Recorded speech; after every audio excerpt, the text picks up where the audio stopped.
제목같이 한번 읽습니다. 시작. 하나님을 오해하지 말라. 야고보서 1장 12절로 13절까지만 우리 함께 읽습니다. 시작. 시험을 참는 자는 복이 있나니 이는 시련을 견디어낸 자가 주께서 자기를 사랑하는 자들에게 약속하신 생명의 면류관을 얻을 것이기 때문이라. 사람이 시험을 받을 때에 내가 하나님께 시험을 받는다 하지 말지니 하나님은 악에게 시험을 받지도 아니하시고 친히 아무도 시험하지 아니하시느니라. 아멘. 기도해 주셔서 제가 개척하고 처음으로 외부 세미나에 다녀왔어요. 3일 동안 월화수, 그리고 어제 그저께 또 인천에 집회가 있어서 현충일을 맞이해서 집회 다녀왔습니다. 그렇게 제가 막 싸돌아다니는 목사 아닌 거 아시죠? 그런데 모처럼 싸돌아다니고 왔습니다. 그랬더니 힘이 없어.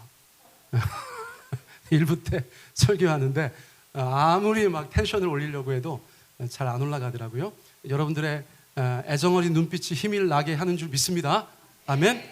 우리 진미 형제는 그렇게 쳐다보지 말고 자매님들한테 얘기한 거니까 너무 형제가 너무 또 사랑스럽게 쳐다보니까 부담이 됩니다. 자, 야고보서 여러분들 잘 듣고 계시죠? 야고보서 1장 1절로 11절까지 저희가 다루었는데 중요한 단어들 제가 강조해서 말씀드렸던 것들 있어요. 자, 복습하는 의미에서 한번 살펴봅니다. 시험을 얘기했었어요. 그렇죠? 세상살이에 예수 믿는 사람이어서가 아니라 인생은 기본 그렇고 또 예수 믿는 사람들이 가지고 있는 영적인 시험도 있을 수 있다가 아니라 있다. 그렇게 말씀하셨어요. 그렇죠? 모두 다 삶의 어려움을 가지고 있어요. 자, 그것을 어떻게 해야 돼요? 다 뒤집어 엎어야 돼요? 그만둬야 돼요? 아니죠. 인내하라고 말씀하셨어요. 인내라는 것은 수동적으로 견디는 것이 아니라 적극적으로 이겨내는 것을 말하는 것입니다. 자, 그런데 어떻게 하면 인내할 수 있습니까? 우리 가운데 힘이 있어야 되죠. 또 우리 가운데 어떤 믿음이 있어야 돼요. 그리고 대상에 대한 사랑이 있어야 돼요. 그런 모든 것들은 우리의 신앙이라고 이야기할 수 있겠어요. 자, 그리고 야고보서에서 가장 중요한 것은 뭐라고 말씀드렸습니까?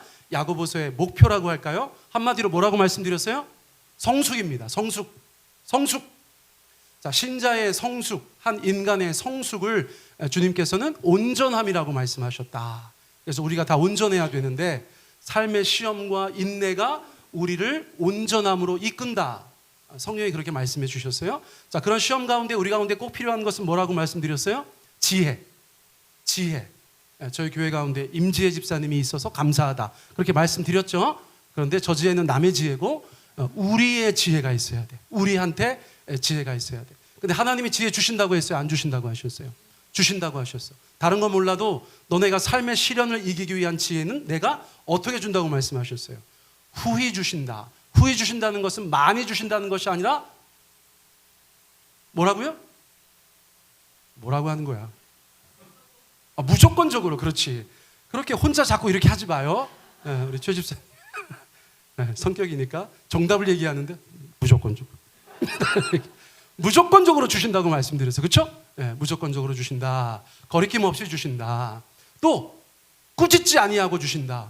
뭐 좀 달라고 했는데 막 정말 진짜 더럽고 치사해서 내가 다시는 구하나 봐라. 그러는 게 아니라 꾸짖지 않고 주신다. 그 말씀 드렸어요. 그런데 예수 믿는 사람이 세상 속에서 시험을 당하면 어떤 마음을 가질 수 있다? 두 마음. 하나님과 세상에 대해서, 우리의 신앙과 세상의 가치에 대해서 두 마음을 가질 수 있는데 그 두 마음을 항상 잘 컨트롤해야 된다. 하나님께로 그 마음을 모아야 한다. 이제 그 얘기했어요. 그리고 지난주에 무슨 말씀 드렸어요? 예수 믿고 성숙한 사람은 돈에 대해서, 경제에 대해서도 하나님이 말씀하신 분명한 기준을 가지고 살아가야 된다. 가난이 있을 수 있다. 절대적인 가난, 상대적인 가난 있을 수 있는데 그 안에서 우리의 높음을 기억하고 당당하게 살아가라. 그렇게 말씀드렸고, 있는 사람들은 겸손해야 된다. 그 말씀드렸어요. 그리고 그것이 천년 만년 가는 것이 아니다. 그 말씀을 저희 가운데 주셨어요. 자, 그리고 오늘 재밌습니다. 여러분 뭐예요? 첫 번째로 언급했었던 시험을 다시 얘기하고 있어요. 자, 왜 또 말씀하실까요? 우리가 우리를 바라보면 알아요. 한 번 듣는다고 제대로 알아듣는 적이 없어. 한 번 듣는다고 순종한 적이 없어. 또 주님께서 한 번 말씀하셔서 다 말씀하신 것이 아니니까 우리를 위해서 또 주님의 메시지가 점점점 반복됨으로 우리 가운데 강조되어지고 순종되어지기 위해서 주님께서는 다른 각도로 또 다른 강조점을 가지고 반복해서 말씀하고 계시다. 제가 그 말씀을 드립니다. 자, 12절 말씀 우리가 다시 한번 읽어볼까요? 시작. 시험을 참는 자는 복이 있나니 이는 시련을 견디어낸 자가 주께서 자기를 사랑하는 자들에게 약속하신 생명의 면류관을 얻을 것이기 때문이라. 자, 시험을 참는 자, 달리 얘기하면 시험을 견디어낸 자, 달리 얘기하면 시험을 이겨낸 사람. 그렇죠? 그 사람은 복이 있다고 합니다. 할렐루야. 여러분, 팔복 아시죠? 팔복? 예수님께서 말씀하신 팔복은 어떻게 시작되냐면 복이 있도다 가난한 자들이요, 이런 식으로 되어져 있어요. 원래는. 자, 야고보서 말씀도 그래요. 복이 있도다 시험을 견디어낸 자들이요. 여러분들 복 있는 분 되시기를 축복합니다. 삶의 모든 어려움들을 이겨내는 분들 되시기를 간절히 원합니다. 자, 그런데 그 사람들이 왜 복이 있대요? 노란 글씨 읽어보세요. 왜 복이 있대요? 생명의 면류관을 얻을 것이기 때문이다. 하나님께서 그렇게 삶 가운데서 시험을 견디어낸 사람들에게 생명의 면류관을 주겠다고 말씀하셨어요. 여러분, 면류관이 뭡니까? 온갖 종류의 관을 면류관이라고 얘기하는 거예요. 자, 올림픽에서 금메달 따면 옛날에 무슨 면류관 줬습니까? 월계수 면류관, 우리가 그렇게 알고 있죠. 자, 누군지도 모르는 사람의 동상이에요. 자, 면류관을 쓰고 있습니다. 2000년 전 그 시대에 면류관이 이야기하는 것은 무엇인가? 최고의 상급이라는 것입니다. 영광스러운 것이고 명예로운 것이고 최고의 상급이 되는 것이 바로 면류관이었어요. 훈련을 하고 열심히 시합에 임해서 끝끝내 이겨서 올림픽에서 면류관을 머리에 쓰는 사람을 생각해 보세요. 고생했어요, 안 했어요? 힘들고 어려운 과정들을 겪었죠? 그런데 포기했어요, 안 했어요? 싸워 이겼어요. 그래서 금메달 리스트가 됐어요. 그리고 그에게 면류관이 주어지는 것입니다.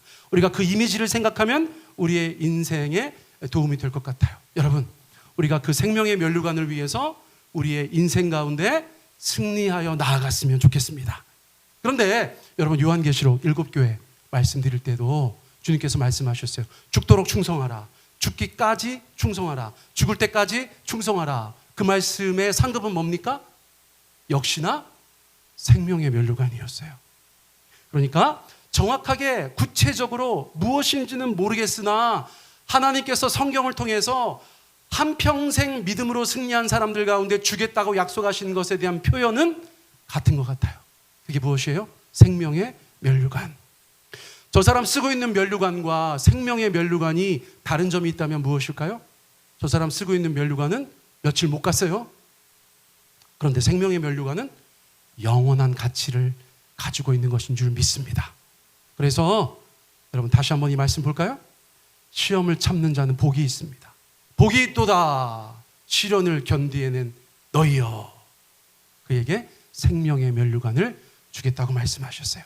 자, 그런데 누가 받을까요? 누가 그 생명의 면류관을 받을 수 있을까요? 자, 12절 말씀 보세요. 노란 글씨 빼고 읽어요. 자, 같이 읽습니다. 시작.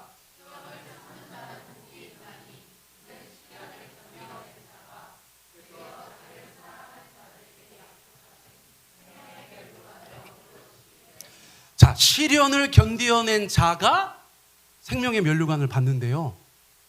시련을 견디어낸 자가 생명의 면류관을 받아요. 그런데 시련을 견디어낸 자를 세번역 성경에서는 보다 더 원어를 잘 살려서 번역한 것 같아요.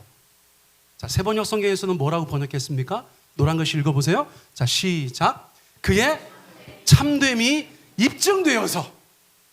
예수 믿는 사람이 삶에 여러 가지 시험들이 있었어요. 고난이 있었어요. 고통이 있었어요. 어려움이 있었어요. 문제가 있었어요. 기도 제목이 있었어요. 우리가 인생을 살아갈 때 그런 일이 한두 개가 아니라고 말씀드렸어요. 그런데 그때마다 어떻게 했다는 거예요? 그 시험을 견디어냈다는 거예요. 견디어냈는데 신자여서 견디어낸 것이에요. 그것을 하나님께서는 어떻게 받아들이시는가? 그의 참됨이 입증되었다. 그의 참됨이 입증되었다. 말이 좀 어려우세요? 우리가 하나님 앞에 섰을 때 어떻게 내가 진짜 신자인가를 주님 앞에 입증하여 보여드릴 수 있는가? 한평생 인생을 살아가면서 그 시련을 견디어냈다는 것 자체가 삶의 어려움 가운데 내 신앙을 잃지 않고 포기하지 않고 무너지거나 망가지지 않고 끝까지 신앙의 여정을 완주했다는 것 자체를 하나님께서는 뭐라고 이해하신다고요? 참됨이 입증되었다. 저는 설교 준비하다가 약간 너무너무 도전이 됐어요. 여러분들 신자로서의 참됨이 하나님 앞에서 인정되시기를 축복합니다. 이게 우리의 사실은 마지막의 목표가 되어야 할 거예요. 그 하나하나의 여러 가지 일들 가운데서도 참됨이 인증되어야겠지만 우리의 생애를 통틀어서 주님 앞에 그 참됨이 입증되었으면 좋겠어요. 자, 참됨이 입증된다는 것은 말이 좀 어렵지만 조금 더 쉽게 말씀드리면 뭘까요? 우리가 진짜여야 한다는 것입니다. 여러분 옆 사람한테 얘기해 보세요. 진짜가 되세요. 반대편 사람한테 진짜가 되세요. 여러분 이런 TV 프로그램 아세요? 진품 명품? 우리 미국 자매들이 있어서 외국 거, 미국 것도 똑같은 비슷한 프로그램 제가 했어요. 저거 알아요? 몰라요? 저 되게 재밌는데 전당포의 사나이들이라고 한국에서는 그렇게 번역했는데 비슷한 프로그램이에요. 자, 공통점이 뭡니까? 누가 뭔가를 들고 와요. 누가 뭔가를 들고 와서 뭐라고 얘기합니까? 우리 고조 할아버지 때부터 내려오던 물건인데 이거 5천만 원 될 거라고 자기는 생각한다. 이렇게 얘기하죠. 전문가가 이제 도자기 같은 거 많이 나와요. 도자기를 봅니다. 다 보고 나서 두구두구 따당 시가 10만 원 이렇게 얘기하는 거 아닙니까? 그럼 막 가지고 온 사람이 막 너무너무 실망해요. 그럴 리 없다고 하면서 그 전문성을 의심하죠. 그렇죠? 이 돌팔이 같은 인간이 이게 분명히 5천만 원짜리인데 10만 원이라고 한다고 막 삐져가지고 나가고 근데 반대되는 경우도 있어요. 정말 그냥 뭐 있어 보이긴 하는데 얼마나 되는지 몰라. 가지고 와서 이거 그냥 나 한 50만 원이라도 받으면 좋겠다고 전문가가 와서 딱 보고 나서 두구두구 1억 최고가를 경신했습니다. 막 폭죽 터지고 막 그리고 나서 그 아저씨든 아줌마든 막 얼굴이 갑자기 막 너무 막 기분이 좋아가지고 막 여러분 그런 프로그램이잖아요. 여러분 저 프로그램이 천국에도 있다는 거예요. 최진명 형제가 주님 앞에 갔어요. 갔는데 저는 진짜인 거 신명합니다. 그랬더니 하나님께서 두구두구 최진명 이렇게 말씀하신다는 거예요. 뭐라고 말씀하셨는지 내가 모르지. 근데 주님께서 뭐라고 딱 말씀하신다는 거예요. 여러분 참 기쁜 순간이 될 수도 있고 참 당황스러운 순간이 될 수도 있어요. 우리 사랑하는 성도님들, 여러분들은 하나님 앞에 진짜로 입증되셨습니까? 주여 주여 하는 자마다 다 천국 가는 거 아니라고. 여러분 우리가 우리 스스로에게 이 말씀으로 도전하기를 원합니다. 여러분 우리 평생 하나님 앞에 진품 명품 되기를 간절히 원합니다.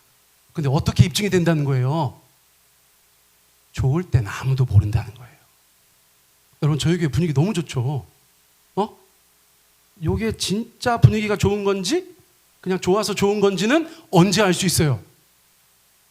어려울 때. 그 모든 것들을 다 견디고 그 모든 것들을 통과하고 그 모든 것들 가운데 승리하면 입증된다는 거예요. 근데 여러분 그런 말씀이 야고보서에만 있는 게 아니에요. 여러분 고린도전서 3장 우리 같이 한번 읽습니다. 시작.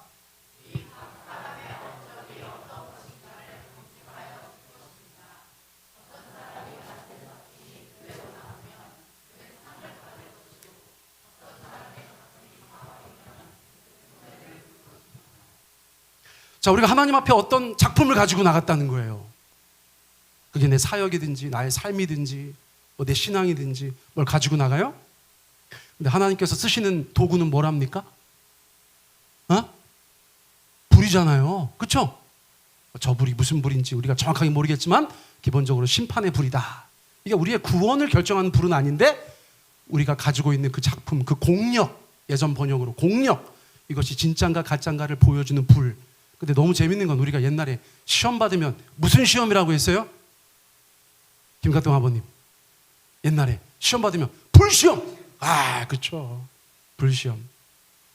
이미지가 통해. 여러분 어떤 것을 갖다가 그 불을 통과시켜. 하나님께서 어떻게 하셨어요? 그 만든 작품이 그대로 남으면 상을 받는다. 그 만든 작품이 그대로 남으면 진짜야. 진짜. 그런데 어떤 사람의 작품은 타버려. 이건 진짜예요, 가짜예요? 가짜예요. 그거는 공력이 부족해. 그 작품은 하나님께서 원하시는 기준에 미치지 못한 거예요. 그것도 불이라는 이미지를 가지고 주님께서 우리 가운데 말씀해 주셨다는 거예요. 여러분 우리가 진짜가 돼야겠어요. 요즘 교회 다니는 사람들 저를 포함해서 그렇게 치열하지 않아요. 근데 이런 말씀들 접할 때마다 마음이 심히 무겁습니다. 여러분 우리가 나중에 주님 앞에 섰을 때 진짜로 판명되기를 원합니다. 아멘. 이건 제가 다시 한번 여쭐게요. 자, 우리가 나중에 주님 앞에 섰을 때 진짜로 판명되기를 원합니다. 아멘. 너무 중요해요. 여러분 제가 월요일부터 수요일까지 참여했던 세미나 단체 사진 찍은 거예요. 뭐 한 270명 정도 그렇게 모였어요. 제가 아까도 말씀드렸지만 적어도 개척하고 나서 외부에 세미나 갔던 기억은 없어요. 여러분 제가 잘 다니지 않아요. 근데 이번에 왜 갔을까요? 이게 안 가던 사람이 가는 게 더 무섭죠? 늘 가던 사람이 늘 가면 그냥 그런가 보다 하는데 안 가던 사람이 가니까 우리 목사님 무슨 일 있나? 그렇게 생각하실 수 있는데 제가 지금 주보에다가 글을 열심히 쓰고 있습니다. 자, 다 보신 분들 손 들어보세요. 자, 3,000원 받아가세요. 한 번도 안 보신 분은 없겠지. 여러분 제가 말로 하기 어려워서 글을 계속 쓰고 있어요. 지금 벌써 4번째 쓰고 있는데 여러분들께서 그 글을 꼼꼼하게 살펴봐 주시면 감사하겠습니다. 우리 교회에 정말 성경적이고 아름다운 변화가 필요하다. 그것이 이제 창립 11주년을 지나면서 제가 분명히 가지고 있는 생각이에요. 그런데 목사로서 제가 가지고 있는 부족함도 있고 그래서 좀 도움을 받아볼까 오래도록 기도했어요. 제가 뭐 하루 이틀 기도한 게 아니고 오래도록 기도했어요. 그래서 제가 하나복이라는 그 단체를 알게 된 거예요. 이번에 세미나 인원이 제일 많다고 그래요. 그래서 3일 동안 열심히 가서 그전에도 책도 보고 제 주변의 다른 목사님들하고 대화도 많이 나눠보고 제가 그렇게 세미나에 참석했으니까요. 어느 정도 준비가 돼서 간 것인데 3일 동안 은혜 많이 받고 왔습니다. 마음에 감동이 있었고 급하진 않지만 어쨌거나 차근차근 저기에서 배운 것을 가지고 우리 교회가 하나님 앞에 진짜 교회가 되어가는 그 길을 우리 모두가 걸어가면 좋겠다. 제가 그렇게 개인적으로는 좀 결단을 하고 왔어요. 근데 내용이 뭐냐? 결국 다른 거 다 차치하더라도 저한테는 이런 도전으로 들렸어요. 당신이 목회하는 교회는 진짜입니까? 이런 도전으로 들렸어요. 여러분 우리 교회도 마찬가지입니다. 나중에 하나님 앞에 갔는데 하나님께서 남보현 목사 앞으로 나와봐. 그래서 앞으로 나갔는데 자 봐라. 이제 세종 배단위 교회 진짠가 가짠가 보겠다. Fire! 이렇게 했는데 갑자기 교회가 남아 있어야겠어요? 안 남아 있어야겠어요? 너무 이건 제 인생에 너무 중요한 일이에요. 제가 만약에 천국 갔는데 Fire! 했는데 안 남아 있다. 그럼 거기가 천국이에요, 지옥이에요? 정말 철학적인 질문 아닙니까? 여러분 거기 갔는데 여러분 안 계시면 저는 천국에서 지옥살이 하는 거예요. 이게 말이 되는 말인지는 모르겠습니다. 또 제가 또 조별 토의하다가 물었잖아요. 막 꺼이 응? 안에서 새는 바가지 밖에서는 안 새겠습니까? 막 목사님들이 또 우리 남 목사님 근데 제가 뭐 왜 울었는지 그때 그 마음은 정확하지 않은데 아무튼 죄송한 마음이 굉장히 많았어요. 하나님 앞에 죄송한 마음이 굉장히 많았어요. 그래서 그렇게 눈물을 흘린 것 같아요. 여러분들 우리는 진짜여야 합니다. 우린 진짜여야 해요. 자, 그런데 보세요. 시험을 통해서 진짜가 드러나니까 굉장히 좋은 기능을 하는 거예요. 우리의 삶을 성숙하게 하는 통로가 될 수 있으니까 의미가 있는 거예요. 근데 그때 넘어지거나 인생 망가지면 곤란하다는 것입니다. 하나님께 지혜를 구하시기 바랍니다. 주님 앞에 능력과 믿음을 구하시기 바라요. 근데 시험을 당하는 사람들이 가지고 있는 위험성이 있다는 것입니다. 이거는 저와 여러분들이 100% 공감할 수 있는 얘기예요. 무엇일까요? 13절 우리 같이 한번 읽어보겠습니다. 시작.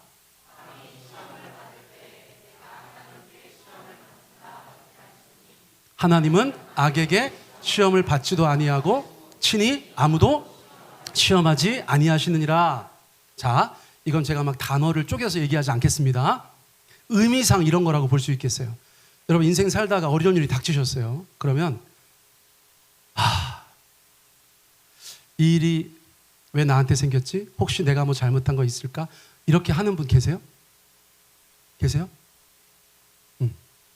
근데 많은 사람들은 또 어떻게 합니까? 그런 일이 닥쳤을 때 하나님 저한테 왜 이러시는 거예요? 이렇게 얘기하죠. 그리고 나서 남들한테 뭐라 그래요? 나 지금 하나님한테 엄청 시험 받았잖아. 그렇게 얘기한다는 거예요.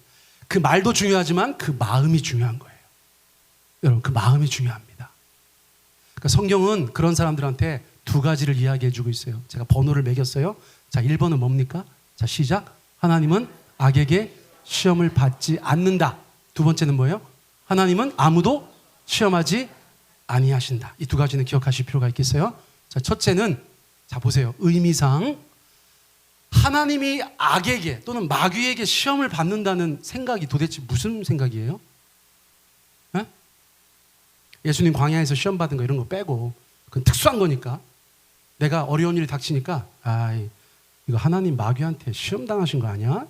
이게 하나님의 어떠한 면을 의심하는 거예요? 온전하심? 좋습니다. 뉴페이스가 갑자기 대답을 하셔서 깜짝 놀랐네요. 반갑습니다. 네. 하나님이 마귀한테 지세요, 안 지세요? 하나님의 능력이 마귀보다 적으세요, 크세요? 크죠? 자, 보세요. 하나님 마귀한테 내 삶에 일어나는 일은 이건 마귀가 하는 짓 같아. 이거 하나님이 마귀한테 져가지고 이런 일이 나한테 있는 거 아니야? 의미상 그런 거예요. 우리 마음의 흐름이 그런 거예요. 하나님 마귀한테 시험 당하시는 거 아니야? 하나님이 능력이 없어서 내 인생 가운데 이런 일이 벌어지고 있는 거 아니야? 하나님이 능력이 없으니까 지금 내 삶에 이런 일이 있어도 못 도와주시는 거 아니야? 여러분 의식의 흐름이 그렇게 가는 거라고요. 두 번째는 뭐예요? 하나님이 지금 나 시험하고 있는 거 아니야? 누구도 시험하고 누구도 시험하는 거 아니야? 라고 하는 마음에는 하나님의 어떠하심을 의심하는 걸까요? 선하심, 사랑하심, 나를 향하신 그 긍휼과 자비를 의심하는 거죠. 너무 힘든데 하나님이 시험하시네. 하나님이 시험하셔. 내가 그렇게 미운가? 왜 그렇게 나를 싫어하지? 왜 이런 일이 나한테만 있지? 저 사람은 1년에 한 번 같은데 나는 왜 일주일에 한 번이지? 하나님 나를 시험하시네? 나를 어렵게 하시네? 나를 힘들게 하시네? 그런 마음의 기저가 있다는 거예요. 자, 그러므로 의미상 이 구절은 시험받는 사람들이 하나님 앞에 가질 수 있는 오해를 말하고 있는 거예요. 근데 그 대표적인 두 가지 오해는 무엇입니까? 고난은 우리로 하여금 하나님의 능력과 사랑을 의심하게 한다는 거예요. 얼마 전에 저한테 어떤 한 형제님께서 문자를 보내셨어요. 장문의 문자를. 하나님의 선하심을 생각하시면 자기는 마음에 시험이 든다는 거예요. 왜요? 때로 하나님은 그렇게 선해 보이지 않으신다는 거예요. 자기를 충분히 사랑하는 것 같지 않다는 거예요. 그래서 그때 제가 대답하기에 곤란했어요. 그래서 목사 특유의 능구렁이 화법으로 제가 지금 하루 이틀입니까 이게? 네. 목사 특유의 능구렁이 화법으로 제가 그럴듯하게 답을 보내고 위에서 기도하자고 얘기했어요. 그런데 오늘 아침에 우리 형제님께서 이 설교를 들으시고 저를 찾아오셨어요. 목사님, 그때 그 질문에 대한 답이 된 것 같습니다. 너무 놀랍지 않습니까? 여러분, 침례 요한이라는 분이 계세요. 세례 요한. 침례 요한이 어느 날 제자들한테 예수님한테 가서 이렇게 얘기하라고 그래요. 누가복음 7장입니다. 같이 한번 읽어보세요. 시작. 요한이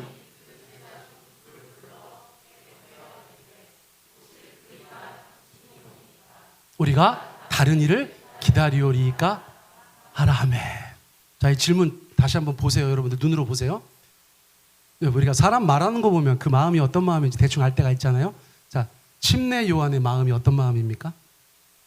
예수님한테? 예수님, 당신이 우리가 기다리던 메시아 그리스도입니까? 아니면 다른 사람 기다려야 됩니까? 이게 무슨 말입니까? 의심이 있는 거죠? 지금 침례 요한의 마음이 꼬여있죠? 네? 우리 진미 형제가 어느 날 와가지고 목사님이 우리 교회 담임입니까? 우리가 다른 사람을 기다려야 됩니까? 이렇게 얘기하면 그거는 좀 바뀌었으면 좋겠다는 얘기죠. 그게 안 바뀌지? 이런 거죠, 그렇죠? 저 인간 생각보다 성실해가지고 교회를 안 떠나네? 뭐 이런 거잖아요. 지금 침례 요한의 질문은 침례 요한답지 않은 거예요. 왜요? 여러분, 아무도 예수님 하나님의 아들 그리스도 메시아인 거 모를 때 처음으로 예수님을 향하여 손가락을 가리키면서 저분이 하나님의 아들이시다 얘기했던 사람이 침례 요한이에요. 보라, 세상 죄를 지고 가는 하나님의 어린 양이로다. 누가 그랬다고요? 침례 요한이. 근데 세월이 지났습니다. 제자들한테 야, 가서 예수님한테 물어봐. 예수님이 그리스도신지 다른 사람을 기다려야 되는지. 뭔가 큰 변화가 있는 거고 뭔가 뭐가 잘못된 거예요. 왜 그렇습니까? 당시의 침례 요한의 처지를 보면 알 수 있어요. 여러분, 지금 침례 요한이 저 얘기를 어디서 했는 줄 아세요? 감옥에서 했습니다. 감옥에서. 좋을 때는 아무 문제 아니에요. 와, 예수님 대단하시다. 그냥 그분의 길을 예비한 사람만으로서 너무 행복한 거예요. 그는 흥하여야겠고 나는 쇠하여야 하리라. 그게 침례 요한의 고백이었습니다. 예수님 다니시면서 하나님의 아들로 사역할 때 너무 행복했어요. 그런데 헤롯 왕에 대해서 바른 소리 하다가 감옥에 붙잡혀 갔어요. 여러분들이 요한이라면 감옥 갔을 때 여러분 막 당황하고 힘들고 막 밤마다 울었겠어요? 여러분 저 같으면 안 그랬을 것 같아요. 왜요? 왜요? 예수님 계시잖아요. 네? 예수님 지금 밖에서 막 능력을 행하고 계시고 침례 요한을 사랑하셔서 그토록 가까이 지내시고 여자가 낳은 자 중에 침례 요한보다 큰 자가 없다. 최고로 칭찬해 주신 그 예수님이 계시잖아요. 그럼 어느 날 이렇게 자고 있으면 갑자기 예수님께서 벽을 뚫고 들어오셔가지고 요한아 자느냐? 오실 줄 알았습니다.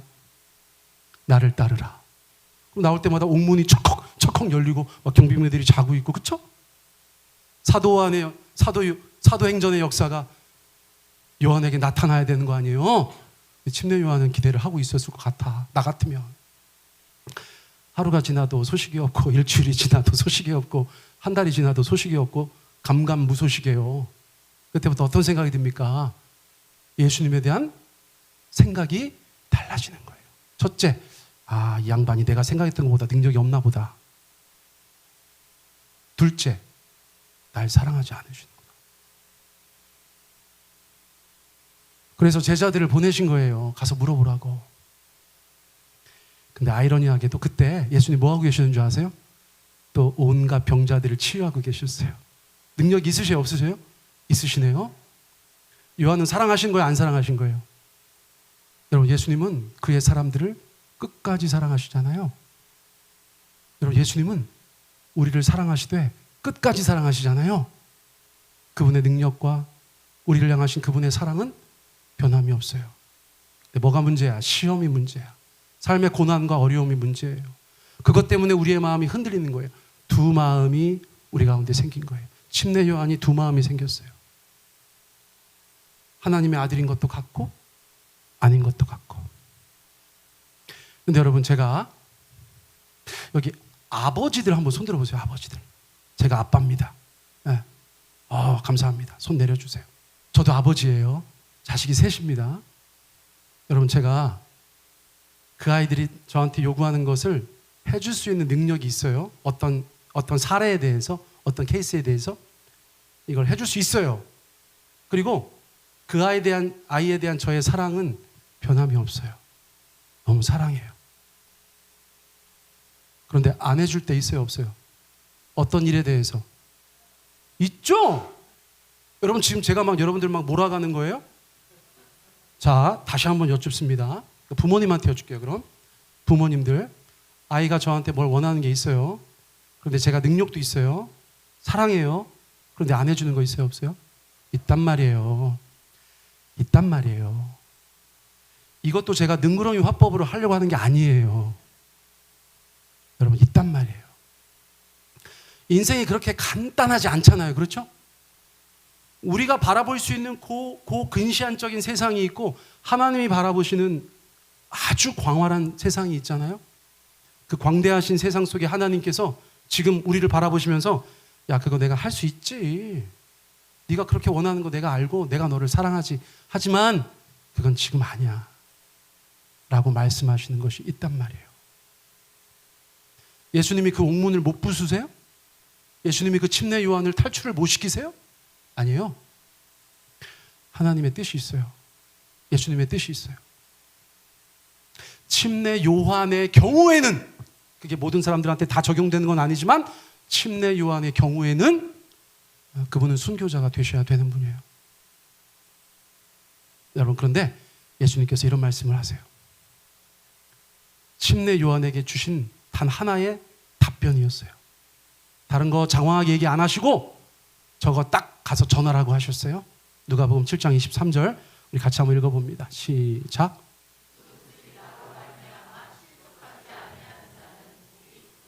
다시 한번 읽어볼까요? 누구든지 나로 말미암아 실족하지 않은 자는 복이 있도다. 오늘 복 많이 받네. 여러분들 예수님의 어떠함 때문에 실족하지 않으시기를 축복합니다. 여러분 지금 여러분들 어려운데 주님이 좀 안 도와주시는 것 같아요. 능력 있는데. 그래서 하나님 날 안 사랑하나? 그런 생각 들 수 있어요? 여러분 그런 것 때문에 실족하지 않으시기 바랍니다. 저 집은 저렇게 쟤는 저렇게. 근데 나는 왜? 여러분 그런 것 때문에 두 마음 되어서 여러분들 넘어지지 않으시기를 축복합니다. 주님께서 우리의 삶 가운데 행하시는 어떤 일로 또 예수님 그분으로 우리가 실족하지 않은 것, 그것이 복이라는 거예요. 여러분 제가 여러분들의 삶의 자리를 자세히는 몰라요. 그러나 대충 다 알아요. 여러분 예수님으로 말미암아 실족하지 않으시기 바라요. 혹시나 누구 넘어질 것 같으면 어떻게 하면 됩니까? 우리가 진짜 교회라면 붙잡아줘야겠죠? 우리 옆에 있는 사람들, 우리 동성끼리 손잡아 볼까요? 동성끼리? 부부는 잡아도 돼. 그걸 고민해.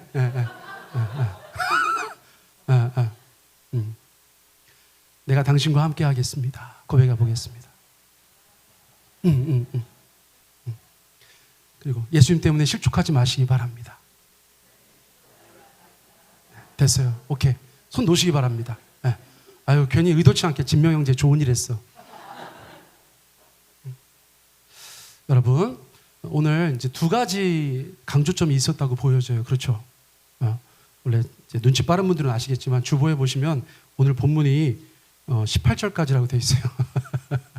제가 이거 먼저 주보에다 써놓고 설교 마무리 하다 보니까 내용이 너무 많아가지고 제가 중간에 확 자른 거예요. 그리고 나서 미처 주보를 수정하지 못했습니다. 그래서 오늘 설교는 뭔가 끝에가 매끄럽지 않아요. 그러나 그 두 가지를 꼭 기억하시기 바랍니다. 아멘. 우리가 이 삶의 여러 가지 것들을 다 이겨내어서 입증되는 사람들이다. 우리 개인과 우리 교회가 진짜가 되기를 바란다. 할렐루야. 그리고 여러 가지 시험 가운데 우리가 하나님을 오해할 수 있는데 오해하지 마시라. 괜히 혼자 오해하시고 실족하지 마시라. 그 말씀을 드린 거예요.